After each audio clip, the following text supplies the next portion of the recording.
안녕하세요. 오늘도 사연살롱을 찾아주셔서 감사합니다. 할까 말까 할 때는 하지 말라더니 이렇게 후회가 될 줄 누가 알았겠어요. 저는 작년 이맘때 결혼식을 앞두고 정말 고민이 많았어요. 남편이랑 결혼을 앞두고 싸웠던 것도 아니고 시댁에서 혼수나 예단 문제로 트집을 잡았던 것도 아니었는데 말이에요. 그렇다고 저희 친정에서 결혼을 반대했던 건 더더욱 아니었기 때문에 저 스스로도 이런 반응이 당황스러웠어요. 결혼을 앞두고 딱히 나쁠 것도 없는데 미묘하게 마음이 불편한 상태가 지속돼서 정말 환장하겠더라고요.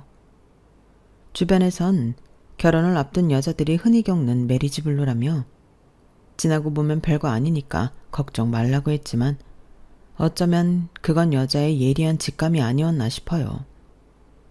물론 그때는 내 결혼 생활이 이렇게 금방 끝나게 될 줄 몰라서 저 역시도 지나는 바람처럼 대수롭지 않게 생각했지만 말이에요. 제가 남편을 만나게 된 건 대학 시절 동아리 선배 덕분이었어요. 딱히 선배가 우리 두 사람을 소개시켜주거나 했던 건 아니었지만 선배 집에 드나들다가 알게 됐고 그러다 눈이 맞았으니 선배 덕분이라고 하는 게 맞지 않을까 싶어요. 선배는 돈 많은 부모님 덕분에 30도 안 된 나이에 건물 한 채를 증여받았는데 그 집 옥탑방은 저희 동아리 사람들한테 있어서 제2의 동아리방 역할을 했어요. 학교 강의를 마치면 누가 먼저랄 것도 없이 다들 술과 안주를 사들고 선배네 옥탑으로 향했거든요. 저 역시도 그중 하나였어요. 그런데 졸업을 앞두고 일본으로 배낭여행을 떠났던 선배가 하루아침에 사라져버린 거예요. 한 달 뒤에 있었던 졸업식에도 오지 않은 채 선배는 조금씩 우리들 기억에서 사라져갔어요. 가끔씩 술자리에서 선배 얘기가 나오는 적도 있었지만 진지하게 선배를 걱정하는 느낌이라기보다는 안주거리에 가까운 가벼운 관심에 불과했어요. 죽었나 살았나 하는 정도였으니까요. 그런데 그런 선배가 딱 1년 만에 소리 소문 없이 나타난 거예요. 하루는 학과 게시판에 아르바이트생을 구하는 구인 광고가 붙었는데 거기 주소가 선배네 건물이더라고요. 어떻게 알았냐고요? 저희 동아리 사람들이 선배네 옥탑을 뻔질나게 드나들면서 배달 음식을 한두 번 시켜 먹었겠어요? 지금처럼 배달 앱이 있던 시절이 아니라서 주문 전화를 할 때 집 주소를 말을 해야 했고 그러다 보니 자연스레 외우게 됐던 거죠. 아무튼 선배 건물 1층에 생겼다는 일본 라멘집의 구인 광고를 보고는 이력서를 들고 달려갔어요. 위치가 학교 근처기도 하고 시급이 좋은 데다 마침 하던 과외가 잘려서 아르바이트 자리도 필요했거든요. 불과 1년 전까지만 해도 뻔질나게 드나들던 놀이터에 일을 하겠다고 찾아왔다는 게 왠지 웃겼어요. 선배가 여전히 이 집에 살고 있었다면 절대 벌어지지 않을 일 같았거든요. 제가 이렇게 단언할 수 있는 건 선배는 타고난 배짱이족이었기 때문이에요. 자기 입으로도 돈 많은 부모 밑에 태어나지 않았다면 자신은 게을러서 굶어 죽었을 거라고 했을 정도니까요. 그런데 사람 이름 모르는 거라더니 글쎄 아르바이트 면접을 보러 갔던 그곳에서 선배를 만났지 뭐예요. 그것도 저를 면접하기로 한 사장으로 말이죠. 수민아, 네가 여긴 왜 왔냐? 알바하게?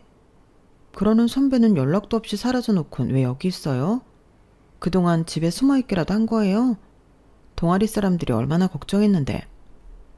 거짓말을 조금 보태서 한 말이었는데 선배는 그 말에 미안하긴 했던가 봐요. 원래 그런 성격이 아닌데 그날은 구구절절 제게 설명을 해주더라고요.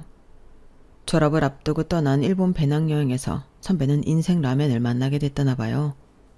무작정 라멘집 주인한테 일을 배우고 싶다고 했고 몇 번의 거절 끝에 승낙을 받을 수 있었대요. 다만 워낙 협소한 가게라서 직원이 필요치 않은 곳이라 급여는 받지 않기로 했다나 봐요. 그래도 가게에서 숙식을 해결하면서 라멘 비법을 배웠으니 손해는 아니었던 거죠. 그렇게 1년 가까이 일을 배운 선배는 드디어 한국에 돌아와 가게를 차리게 된 거예요. 반년 가까이 비어있던 1층 카페 자리에 리모델링을 해서 라멘집으로 꾸민 거였죠. 한국을 떠나니 그 사이 건물 관리를 제대로 못해서 세입자들이 많이 나가버린 탓에 자금이 부족했던가 봐요. 가게 리모델링은 혼자 2달 동안 밤낮 없이 했다더군요. 아무래도 선배가 조속과 출신이다 보니 리모델링 솜씨가 완전 프로 솜씨나 진배 없었어요. 아무튼 선배는 대학 시절 탱자탱자 놀만 살았지만 1년 동안 일본 라멘집에서 일하면서 많은 걸 느꼈던 모양이에요. 말로는 노동의 신성함을 깨달았다는데 그래서인지 학창시절 하루가 멀다 하고 만나서 놀던 동아리 사람들과는 일절 연락을 끊었더라고요. 선배한테 있어서 동아리 사람들은 과거 방탕했던 자신을 떠올리게 하기 때문에 거리를 두고 싶었던 것 같아요. 제가 생각해도 저희 동아리 사람들이 좀 그렇긴 하거든요. 만나서 영화 보고 영화에 대한 지식 뽐내면서 남이 만든 영화 까내리고 그러다 술 마시고 신세 한탄하는 게 일상인 사람들이니 가깝게 지내서 뭐가 좋겠어요. 저도 3학년이 되고부터는 동아리 활동을 접고 학점 관리에 들어갔기 때문에 선배 마음이 이해가 되더라고요. 아무튼 이런 마음이 통한 덕분인지 선배는 저를 알바생으로 받아주었어요. 그러면서 동아리 사람들한테는 자신이 한국에 돌아온 걸 비밀로 해달라고 하더군요. 저 역시도 동아리 사람들과 연락을 끊고 산 지 좀 됐기 때문에 어려울 일도 아니라서 그러겠다고 했어요. 제가 금요일을 제외한 주 4일을 학교에 나가게 돼서 아르바이트는 금, 토, 일, 3일을 풀로 하게 되었어요. 원래 평일 4일을 반타임 근무를 할까도 생각했었는데 아무래도 풀타임 3일보다 돈이 안 돼서 그냥 주말에 하는 걸로 했어요. 주말이라고는 해도 금요일을 포함해서 하는 거라서 직장인들과 대학생들도 꽤 오고 주말엔 동네 주민들이 많이 찾는 것 같았어요. 남편 역시 그런 손님 중 하나였어요. 대부분의 손님들은 미소 라면을 찾는 것과 달리 남편은 버터 소금 라면만 먹었어요. 교환학생으로 일본에서 1년 정도 지냈다고 하는데 그때 현지인 추천으로 먹어보고는 반했다더군요. 하지만 한국에 돌아와서는 버터 소금 라면을 파는 곳을 못 찾아서 먹을 수 없었는데 이렇게 먹게 됐다며 엄청 좋아했어요. 일주일에 2~3번은 와서 버터 소금 라면을 먹다 보니까 사장인 선배하고도 그렇고 알바생인 저와도 많이 친해졌어요. 그렇다 보니 손님이 뜸한 날이면 일부러 남편을 가게로 불러내서 셋이서 가게 문을 잠그고 술판을 벌이기도 했어요. 제가 취업을 하기 전까지 선배 가게에서 아르바이트를 했으니까 거의 1년 반 정도 남편과도 알고 지냈던 것 같아요. 선배 가게에서 일한 때는 그저 오빠 동생으로 지내다가 취직을 한 뒤 이런저런 도움을 받게 되면서 가까워지게 됐고 연인 관계로 발전하게 됐어요. 사람 마음이 참 간사한 게 우리가 사귀기 전에는 선배랑 셋이서 정말 자주 뭉쳐서 놀았거든요. 그런데 막상 우리가 사귀고부터는 그게 안 되더라고요. 언제부턴가 선배가 제 남편 눈치를 보기 시작했거든요. 대학생 시절 동아리 활동을 할 때부터 알고 지낸 사이라서 사실 선배와는 동성에 가깝다시피 할 정도로 가리는 게 없었어요. 그런데 우리 사이에 그런 모습이 남편이 보기에는 이상했던가 봐요. 선배가 평소처럼 저를 툭툭 치거나 심한 말장난을 했더니 남편이 기분 나쁜 티를 내더라고요. 선배가 바보가 아닌 이상 그런 걸 알고도 어떻게 제게 전처럼 대할 수 있겠어요. 단지 그것만 문제였다면 선배가 조심하는 걸로 정리할 수 있었겠지만 그 외에도 문제가 있었어요. 부산으로 여행을 갔다고? 그것도 2박 3일 동안? 선배랑 둘이 갔다는 게 아니라 동아리 사람들이랑 다 같이 갔었어. 명색이 영화 동아리인데 부산국제영화제 정도는 참석해줘야 하잖아. 근데 선배, 우리 그때 영화 몇 편 못 보지 않았나? 얌마, 그게 누구 때문인데. 그때 넌 낮술 마시고 취하는 바람에 나랑 혜준이랑 얼마나 고생했는 줄 알아? 기집애가 안주는 뭘 그렇게 먹어댔는지 온 사방에 토해놓고 아유 그때 생각하면 아직도 속이 울렁거린다. 가만 보면 너도 제정신 아냐. 어쩌다가 공유하고 있는 추억이 툭 튀어나오면 누가 먼저랄 것도 없이 그때로 돌아간 기분에 취해 신나게 떠들곤 했어요. 그리고 그럴 때마다 남편은 불쾌한 기색을 그대로 드러냈어요. 이러니 남편 눈치 보여서 뭘 할 수 있겠어요. 기껏 시간을 내서 셋이 만나도 전처럼 편하지가 않았어요. 서로 눈치를 보게 됐거든요. 선배는 남편 눈치를 보고 저는 선배랑 남편 눈치를 보고 남편은 나름대로 눈치를 보고 말이죠. 그러다 자연스럽게 멀어지게 되었어요. 그런데 그런 식으로 멀어진 사람이 선배뿐만이 아니더라고요. 제 대학 동기들도 그렇고 심지어 직장 동료들까지도 점점 멀어지게 되었거든요. 저도 그걸 인지하지 못하고 지내다가 중간에 남편이랑 잠깐 헤어졌던 때가 있었는데 그때 그걸 깨닫게 되었어요. 하루는 대학 동기를 만났는데 동기가 저를 보자마자 대뜸 그러는 거예요. 너 그 남자랑 헤어졌구나? 어떻게 알았어? 당연한 거 아니냐? 그 남자랑 아직도 만나고 있다면 네가 나한테 만나자고 연락을 했겠어? 남의 연애사에 이러쿵저러쿵 하고 싶진 않지만 그 남자 정말 별로였어. 너 그 남자 사귀면서 애들이랑 연락 다 끊긴 거는 아니? 심지어 너희 두 사람 만나게 해준 기준 선배도 네 남자친구 눈치 보여서 너한테 연락하기 꺼려진다고 하는 걸 보면 문제 있는 거 아니니? 암튼 한 번만 더 남자 문제로 연락 끊기면 그땐 가만 안 둘 줄 알아? 동기는 그동안 많이 서운했던지 볼멘 소리를 했어요. 그러고 보니 남편이랑 사귀면서 제일 많이 들었던 말이 걔랑 놀지 마였어요. 거기다 툭하면 친구야 나야 선택해? 라는 말도 입버릇처럼 하곤 했고요. 제 주변 사람들과 함께 보게 되는 자리가 있으면 매번 트러블이 생겨서 결국엔 다시는 안 보는 사이가 되곤 했고 저만 따로 그 사람들이랑 어울릴라 치면 앞서 말한 것처럼 그 친구랑 자기 사이에 선택하라고 강요했어요.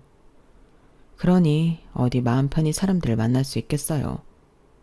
결국엔 사람들과 서서히 연락이 끊기거나 연락이 된다 쳐도 따로 만나는 일은 없게 되어버렸죠. 그러고 보니 남편은 자기 친구를 소개해준 적이 단 한 번도 없었어요.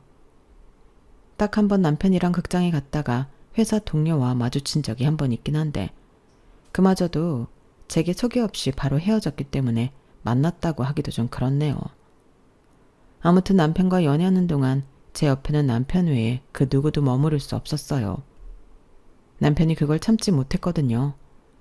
그걸 아니까 저도 남편 외에는 곁을 내주지 않았어요. 그래도 그때는 내가 좋아하는 사람이 싫어하니까 당연한 거라고 생각했는데 남편과 헤어진 이후에야 그게 당연한 게 아니란 걸 알게 된 거예요.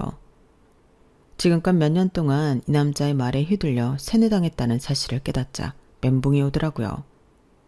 그래서 한동안은 연애고 뭐고 다 필요 없다고 생각했어요. 내 자신이 강해지는 게 중요하다는 생각뿐이었거든요. 그때 정신 수양을 위해 요가도 배우고 독서도 많이 했던 것 같아요. 1, 2년 그렇게 한다고 하루아침에 많은 게 변하지는 않겠지만 그래도 내가 할 수 있는 작은 것부터 차근차근 해 나간다면 어제보다는 조금 나은 오늘을 맞을 수 있지 않을까 생각했거든요. 그렇게 조금씩 자신감을 채워가던 어느 날 선배의 라멘 가게에 갔다가 헤어진 지 2년 만에 남편을 보게 된 거예요. 그동안 저는 선배 가게에 자주 다녔지만 남편이 온 적은 한 번도 없었던 터라 저도 선배도 많이 놀랐어요. 그런데 그것보다 더 놀라웠던 건 그 사이 많이 변한 남편의 외모였어요. 꽤 건장한 체구였던 남편이 호리호리하다고 느껴질 정도로 살이 많이 빠졌더라고요. 2년 만에 만난 남편한테 아무런 감정을 못 느끼는 저와는 달리 남편은 저와 눈도 제대로 못 마주칠 정도로 많이 떨더라고요. 그걸 보면서 속으로 조금은 통쾌했어요. 남편이랑 제가 헤어진 이유가 떠올랐거든요. 남편은 원래 대기업이라고 하기엔 조금 급이 떨어지는 회사에 다니고 있었는데 이직을 하면서 레벨업해서 이름 있는 대기업에 들어갔어요. 그런데 그때부터 사람이 변하기 시작하더라고요. 저는 대학 졸업 후 스타트업 회사에 다니고 있는데 자꾸 제 선택에 관여를 하려고 하는 거예요. 그런 회사 다녀봐야 경력으로 쳐주지도 않아. 그러게 내가 뭐라 그랬어? 정 안 되면 공기업이라도 노려보라고 했잖아. 그 정도는 돼야 어디 가서 명함이라도 내밀지. 말이 좋아 스타트업이지 월급도 얼마 안 되고 언제 없어질지도 모르는 회사를 뭐하러 기를 쓰고 다니느냐고. 급 떨어져서 정말. 자기 지금 말 다 했어? 우리 회사가 뭐 어때서? 애플이니 삼성이니 현대니 처음부터 대기업이었는 줄 알아? 처음엔 다 소규모 회사였지만 사주랑 직원들이 노력해서 지금의 기업을 만들어낸 거라고. 우리 회사가 그렇게 되지 않을 거라고 누가 장담해? 세상 일 모르는 거잖아.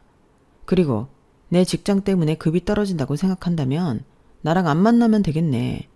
이직 성공해서 기분 좋은 건 알겠는데 자기 기준에 차지 않는다고 사람 무시하지 마.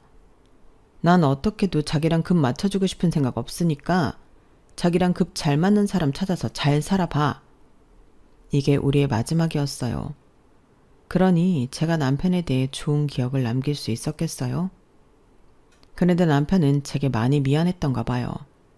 자꾸 아련한 눈빛으로 은근히 제 시선을 피하는 게 마치 자기 좀 가엾게 봐달라고 아양을 떠는 것처럼 보이더라고요. 그래도 몇 년을 사귄 정이 있는데 단칼에 모른 척할 수는 없어서 요즘 어떻게 지내냐고 물어봐줬어요. 그저 형식적인 질문이었는데 남편은 기다렸다는 듯 그간의 근황을 쏟아내기 시작하더라고요. 너랑 헤어지고서야 알았어. 내가 정말 형편없는 놈이었다는 걸 말이야. 헤어지고 처음엔 아무렇지 않을 줄 알았어. 그런데 시간이 지날수록 네 생각이 너무 나더라고. 너한테 뭘 바라는 게 있어서 그런 건 아니야. 오히려 그 반대야. 그동안 너한테 받기만 했지 내가 해준 게 하나도 없더라고. 너랑 사귀는 동안 사실 겁이 났던 것 같아. 네가 날 버리고 다른 사람한테 갈까봐. 너도 알다시피 난 성격도 사교적이지 못하고 주변에 친구도 없어. 그런데 네 옆에는 늘 사람들로 북적이잖아. 그게 부러우면서도 sem이 났던 것 같아. 그래서 더 너를 못살게 굴고 주변 사람들하고 떼어놓으려고 했었어. 미안해. 헤어진 지 2년이나 됐는데 이제 와서 이렇게까지 구구절절하게 사과할 일인가 싶었어요. 그러면서도 한편으로는 가슴 한구석에 감춰두었던 멍자국이 조금은 옅어진 기분이 들었어요.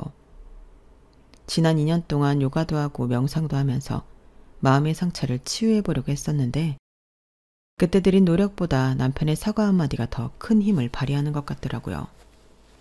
그날 가슴에 담아두었던 응어리가 풀린 탓인지 이후로 남편한테 오는 문자에 답을 하거나 주말에 같이 마트에 장을 보러 가기도 했어요.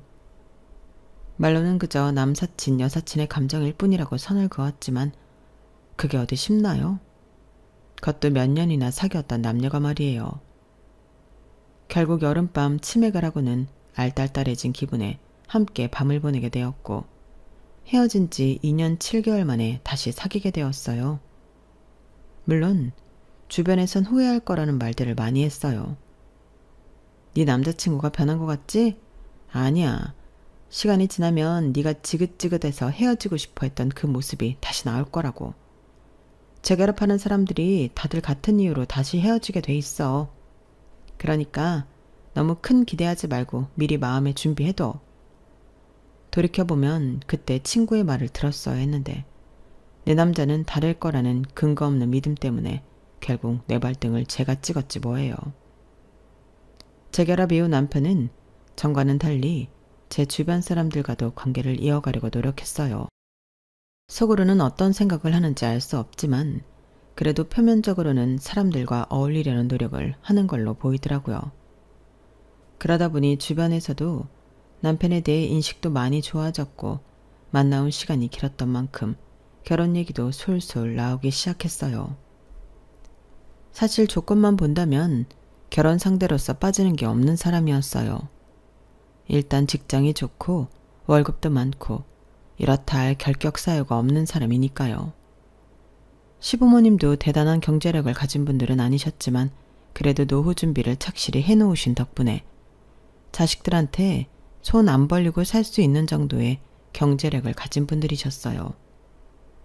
게다가 남편이 3남 1녀 중 막내라서 제사나 부모님 부양에 대한 압박도 상대적으로 없는 편이었어요. 누가 봐도 괜찮은 결혼 상대인 거죠. 실제로 저희 부모님도 남편을 만나보시고는 바로 결혼 승낙을 해주셨어요. 저 역시도 시부모님께 인사드리는 그 자리에서 바로 며느리 소리를 들었을 정도로 양가 부모님의 허락을 받는 건 쉬운 일이었죠. 막히는 거 없이 너무 순조롭게 모든 일이 풀려나가서 되려 겁이 날 정도였어요. 남들은 1년 혹은 반년 전에는 예약을 해야 시골릴 수 있다는 유명 예식장도 친구 도움으로 쉽게 계약할 수 있었고, 신혼집도 발품 얼마 들이지 않고 금세 얻을 수 있었어요. 시댁에서 과도한 혼수나 예단을 바란 것도 아니어서 그것 역시 문제될 일이 아니었죠. 마치 하늘에서 우리 결혼을 도와주고 있다는 생각이 들 정도로 모든 게 일사천리로 풀려나갔어요. 주변 사람들은 결혼 준비 과정이 너무 힘들어서 결혼을 2번은 못하겠다고 농담들을 하던데, 이런 정도라면 그런 말이 왜 나왔나 싶을 정도였어요. 그런데 어느 것 하나도 막힘이 없이 잘 풀리는 가운데 제 마음은 왜 그렇게 답답했는지 몰라요. 이제 몇 달 뒤 식을 올리면 평생 이 남자와 살아야 한다는 생각을 하자 숨이 막혀오고 무기력해지더라고요. 그렇다고 꼭 남편이 아니어야 할 이유도 될 수 없으면서 말이죠. 제가 하도 불안해하니까 하루는 엄마가 그러시더라고요. 나도 그랬어. 네 아빠랑 결혼식 날짜까지 다 잡아놓고 예식장에 들어서는 순간까지도 심장이 쿵쾅쿵쾅 뛰면서 당장 여기서 벗어나야 할 것만 같더라고. 그래서 옆에 있던 이 큰이모한테 그 말을 했더니 뭐라는 줄 아니? 자기도 그랬다는 거야. 자기는 신부 입장을 마치고 주례사를 듣는 동안에도 속으로 도망칠까 말까를 고민했다더라고. 큰 압박에 짓눌리면 누구나 빠져나가고 싶다는 생각을 하게 돼. 네 인생에서 결혼보다 더 큰 압박이 어디 있겠니? 그럴 땐 차라리 속으로 이렇게 생각해봐.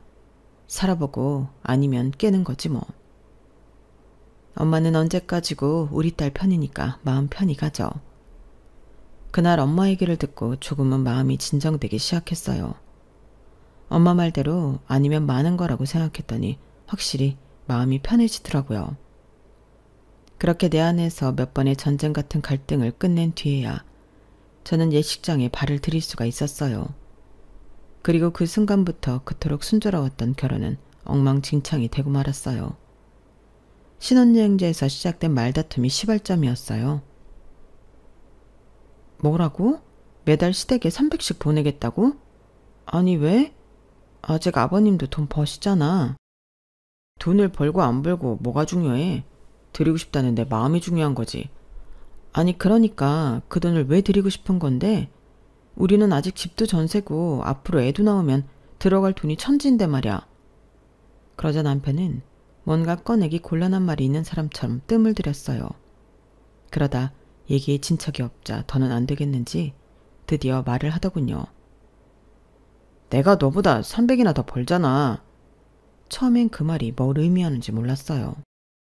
애초에 남편은 대기업에 다니고 있고 저는 스타트업 회사에 다니고 있어서 봉급 차이가 확연히 난다는 건 알고 있었거든요. 그러니 새삼스럽게 그 얘기는 왜 하나 싶었어요.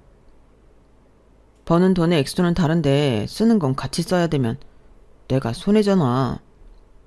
그제야 남편의 말뜻을 제대로 이해한 저는 기가 차서 한숨만 나왔어요. 아, 그래서 그 차액을 자기 부모님께 드리겠다는 거구나? 나랑 같이 쓰기 아까워서? 그러자 남편은 긍정도 부정도 하지 않았어요. 남편의 그런 행동에 뭐랄까 긴 장도로 가슴을 푹 찔린 기분이었다랄까요. 장도가 빠져나간 자리에 바람이 들어 서늘한 기분이 들었어요. 방금 전까지 결혼은 나에서 우리가 되는 과정이라고 생각했는데 그건 내 착각일 뿐이었다는 걸 확인시켜주는 것 같았어요. 그래서 더 가슴이 텅 빈 것처럼 허하다는 기분이 들었던 것 같아요. 그건 단순히 허전하다는 단어만으로는 설명할 수 없는 그런 공허함이었어요. 그래, 자기가 원한다면 그렇게 해. 내 돈도 아니고 자기가 열심히 일해서 버는 돈이니까 자기 마음대로 해야지. 순순히 남편 뜻에 따라주겠다고 하자 남편은 살짝 놀라는 것 같았어요. 처음엔 제 눈치를 보면서 시댁에 돈을 보내던 남편이었지만 시간이 지나자 아주 대놓고 당당하게 굴더라고요. 100번 양보해서 자기가 번 돈이니 그럴 수 있다고 생각하려고 했어요. 그런데 막상 남편이 주변 사람들한테 허세를 부리며 그 얘기를 하는 걸 보고 좋게 넘어가려던 마음이 싹 가시더라고요. 와이프가 뭐라 그러긴. 내가 번 돈 내가 우리 집에 주겠다는데 지가 뭐라 그러겠어? 억울하면 지도 돈 많이 주는 회사로 옮기든가. 달래 사람들이 대기업 취업에 목숨 거는 줄 알아? 다 이런 여유를 부릴 수 있기 때문이라고. 우리 와이프? 에휴, 스타트업인지 뭔지 쥐똥만한 회사에 다니는데 무슨 비전이 있겠냐? 도대체 왜 그렇게 야망이 없나 모르겠어. 이런 게 따지고 보면 가정교육 탓인 것 같아. 어릴 때부터 아이가 성취욕을 느낄 수 있게 부모가 옆에서 자극을 줘야 하는데 우리 장인장모가 그런 걸 못했던 거지. 자기가 돈 좀 더 번다고 자랑하는 거야. 누가 뭐라고 그러나요? 그런데 왜 거기에 내 부모님까지 끌어들이냐고요. 결혼 전에 친구가 했던 말이 그제야 떠오르더라고요. 한번 헤어졌다가 재결합하고 얼마 안 됐을 때 친구가 그랬거든요.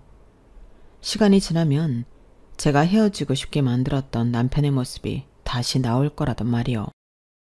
친구의 말이 실현되기까지 걸린 시간은 결혼하고 불과 한 달도 안 돼서였어요.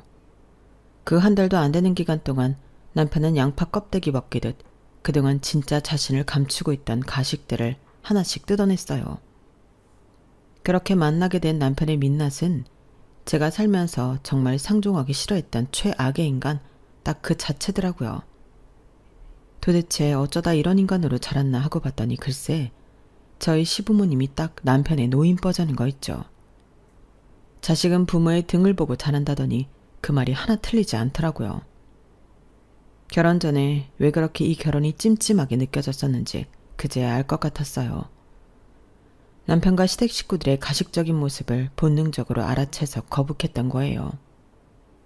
어느 정도로 저희 남편과 시댁 식구들이 인성이 엉망인지는 단편적인 사건 몇 개만 예로 들어도 충분히 전달이 될 거예요. 큰 아주버님네 아들이 이번에 대학에 들어갔는데 저희 아버님께서 맏손자한테 그러시더라고요. 이 아래비는 네가 들어간 그 학교가 정말 자랑스럽다. 그 학교에는 이 나라에서 돈이 있고 지위가 높은 사람들 자식들이 주로 다닌다고 들었다. 이게 얼마나 좋은 기회냐? 가진 것도 없고 능력도 없는 것들 사이에서 시간 낭비할 필요 없이 윗계급 사람들하고만 어울릴 수 있으니 말이다. 인생은 자고로 누가 더 높이 올라가느냐의 싸움이야. 지금 네 옆에 있는 것들을 친구라고 생각하면 절대 안 된다. 그것들은 전부 네가 밟고 올라갈 디딤돌에 불과한 것들이니까. 너희 아빠랑 작은 아빠들 그리고 고모까지 이 하레비는 지금 너한테 말한 그대로 교육시켰고 그래서 이렇게 어디 내놔도 손색 없이 키워냈단다. 그러니 이 하레비 말 명심하고 꼭 따르도록 해라. 알겠지? 옆에서 그 말을 듣는데 순간 제 귀를 의심했어요. 아니 어떻게 할아버지가 자기 손자한테 이런 말도 안 되는 교육을 할 수 있는 거죠? 친구들을 밟고 올라갈 디딤돌로 생각하라뇨. 그런데 무서운 건 저를 제외한 나머지 사람들이 아버님의 그 말에 고개까지 끄덕이며 경청하더란 거예요. 그때 그 자리에서 느꼈던 이질감은 살면서 제가 느낀 공포 중 가장 큰 공포였어요. 지금까지 내가 알던 사람들이 순식간에 낯설고 기괴하게 보였으니까요. 그래서 몸이 안 좋다는 핑계를 대고 서둘러 혼자 빠져나왔어요. 그 자리에 더 앉아있다가는 구역질을 할 것 같았거든요. 이후에도 가족 모임이 있을 때면 아버님은 말도 안 되는 소리를 하시며 가족들한테 성공한 인생을 사는 법에 대해 말씀하셨어요. 자기보다 약한 것들한테는 강압적으로 대해야 차후에 기어오르지 못한다거나 나를 이끌어줄 수 있는 능력이 있는 상사라면 내 아내까지 내어줄 각오를 해야 한다는 둥 진짜 토 쏠리는 개소리들이었어요. 그러면서 식구들이 자기 경험담을 으스대며 떠들어대는데 지옥이 있다면 여기가 지옥이겠다 싶더라고요. 지위가 높고 돈이 있는 사람들한테는 이보다 비굴할 수가 없을 정도로 굴고 자신한테 도움이 안 되는 사람들한테는 매정하다 못해 가혹할 정도로 대하는 모습이 바로 이 가족의 실체더라고요. 그나마 그 중에서 가장 덜했던 게 제 남편이더라고요. 이걸 다행이라고 생각해야 할지 모르겠지만요. 결혼하고 처음 맞는 명절이 며칠 앞으로 다가온 어느 날이었어요. 어머님이 퇴근 후에 잠시 들리라고 하셔서 시댁으로 갔더니 제게 종이 한 장과 볼펜을 주시더라고요. 어머님, 이게 뭐예요? 명절도 다가오고 해서 미리 각서를 만들어 둬야 할 것 같아서 불렀다. 너도 알다시피 우리 상민이가 월급을 너보다 많이 벌잖니? 혹시 네가 그 돈을 친정에 빼돌리기라도 하면 어쩌냐고. 상민이 말로는 매달 300씩 보낼 테니 그런 걱정하지 말라고는 하는데 그래도 부모 입장에서 내 새끼가 번 돈을 며느리가 뒤로 빼먹을지 모르는데 어떻게 걱정하지 않을 수가 있겠니? 그러니까 여기다 각서를 써라. 내 아들이 번 돈에서 단돈 1원도 네 친정으로 보내지 않겠다고. 만약 그랬을 시엔 보낸 돈의 100배를 우리한테 보상하겠다고 말이다. 어서 안 쓰고 뭐하니? 퇴근길에 느닷없이 끌려와 이런 말도 안 되는 각서를 쓰라니 제정신인가 싶었어요. 그래서 한숨을 쉬며 시간을 끌었더니 어머님이 아주 방방 뛰시면서 있지도 않은 일로 소설을 쓰시는 거 있죠. 너 설마 니네 집에 그동안 돈 퍼다 날랐던 거니? 그래서 쓰라는 각서도 안 쓰고 그렇게 버티는 거냐고. 내가 너 이럴 줄 알았다. 며느리 중에 학벌이 좋은 며느리가 들어와서 다행이다 했더니 그 좋은 머리를 이런 데 쓸 줄 누가 알았다니?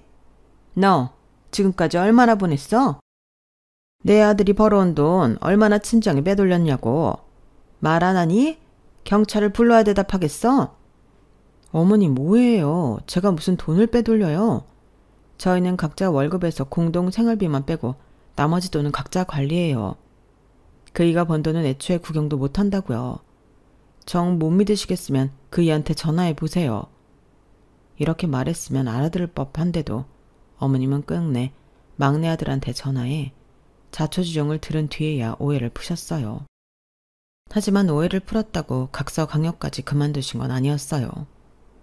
저는 그날 기어이 어머님이 원하시는 내용대로 각서를 한 장 써드리고서야 시댁 대문을 나설 수 있었거든요.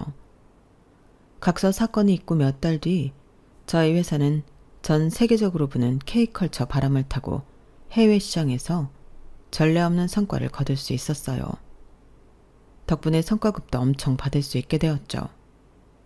저희 회사가 스타트업 회사라서 월급 자체는 세지 않아도 직원들한테 유리한 조건의 옵션들이 많이 포함되어 있는데 그중 성과급은 대기업보다 훨씬 빵빵하게 들어오는 편이었어요.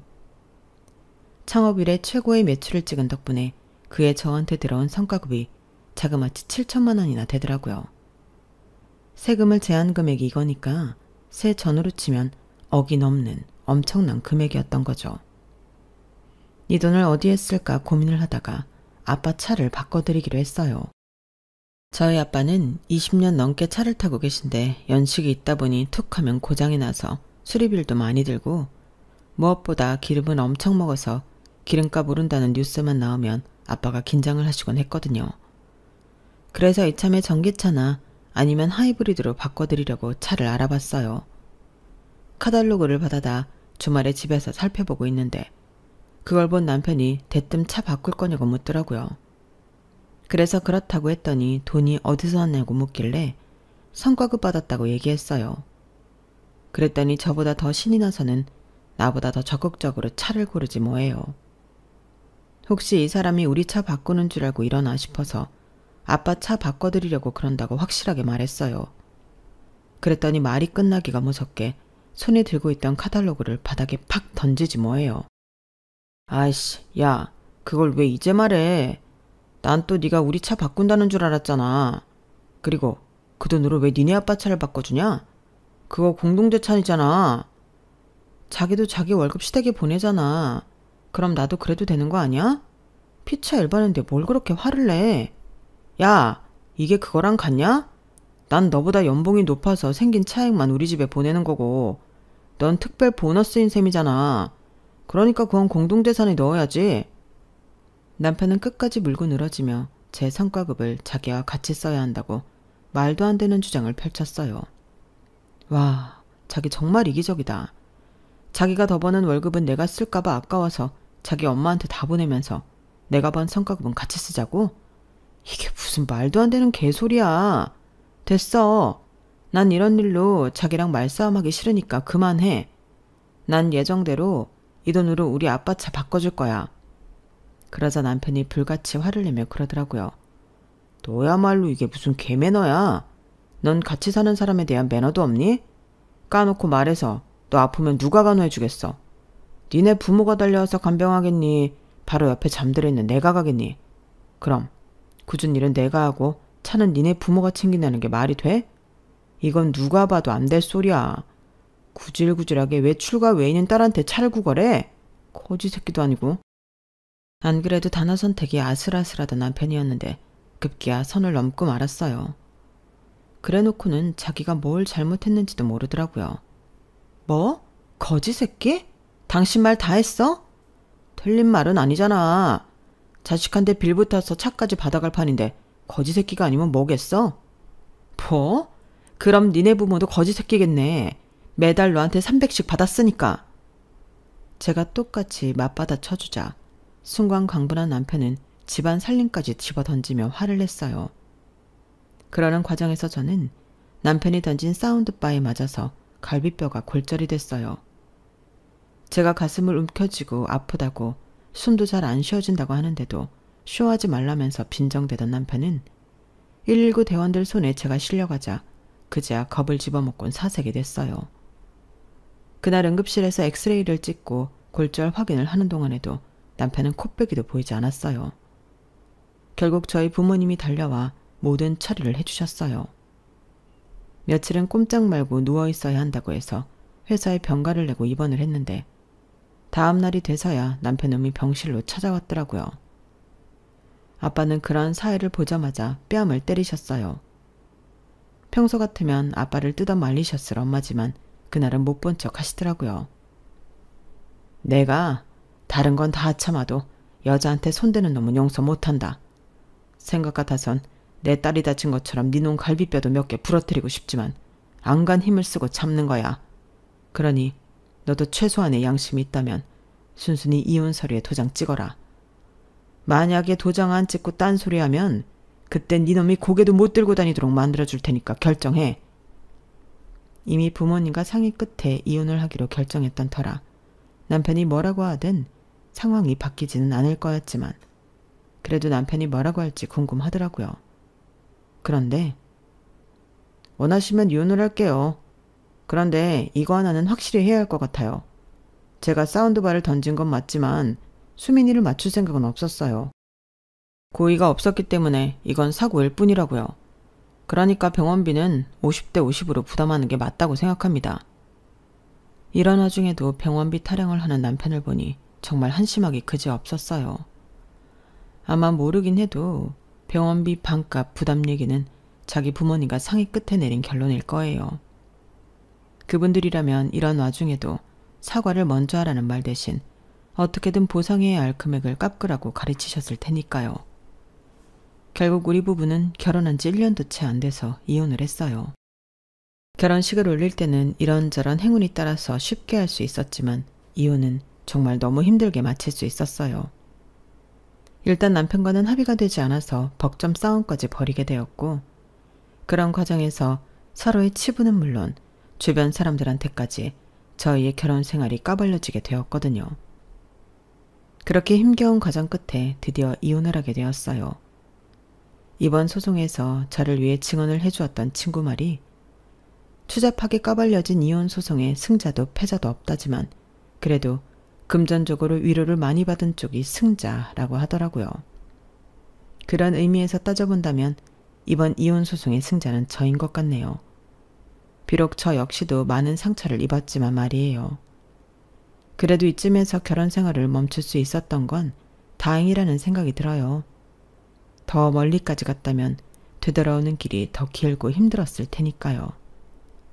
이제 정신 바짝 차리고 나 혼자의 힘으로 온전히 걸어갈 수 있는 인생을 살아보려고 합니다. 그렇게 걷다 보면 같은 곳을 바라보는 사람을 만나게 될지 모르는 일이니까요.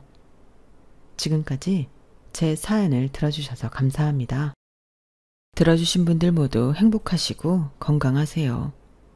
여러분, 사연 댓글에 응원과 현명한 조언 부탁드려요.